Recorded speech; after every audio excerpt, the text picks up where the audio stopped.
இந்த தரையில வரைஞ்சிருக்க வரைபடம் தான் நம்ம எதிர்கால பண்ணையோட மாடல். இந்த 1 ஏக்கர் நிலத்துல மாடு, கோழி, மீன், வாத்துன்னு எல்லாத்தையும் ஒன்னா இணைக்க போறோம்.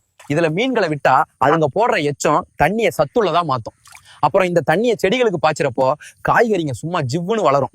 இந்த கூண்டு குட்டைக்கு சரியா மேல இருக்கிறதுல ஒரு பெரிய தந்திரம் இருக்கு. கோழிகள் போடுற எச்சம் நேரா தண்ணியில விழுந்து மீன்களுக்கு தீவனமா மாறிடும்.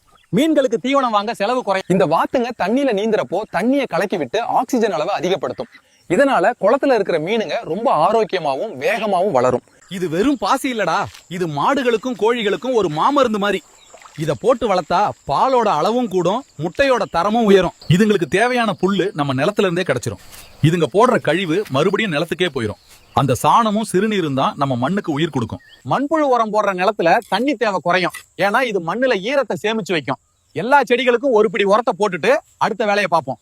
தேனி பெட்டியை கொஞ்சம் தள்ளி வை, அப்பதான் தேனீக்கள் பறந்து மகரந்த சேர்க்கை செய்யும். நம்ம தோட்டத்துல இருக்கிற பூக்கள்லாம் இப்ப சீக்கிரமா பிஞ்சா மாறுறதுக்கு இதுங்க தான் காரணம். நாம தயாரிச்ச உரம் மண்ணை தங்கமா மாத்தி செடிங்களுக்கு உயிர் கொடுத்திருக்கு. காய்கறிகளை பறிச்சு நேரடியா மக்களுக்கு விற்பனை செஞ்சா நமக்கும் லாபம், மக்களுக்கும் ஆரோக்கியம் கிடைக்கும். அந்த ட்ரோன் மேல இருந்தே எந்த செடிக்கு நோய் வருதுன்னு கண்டுபிடிச்சு நம்ம கிட்ட சொல்லிடும்.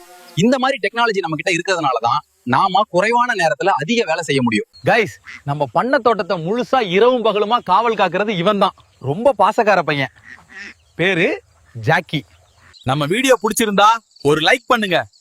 வீடியோவை எல்லாருக்கும் ஷேர் பண்ணுங்க.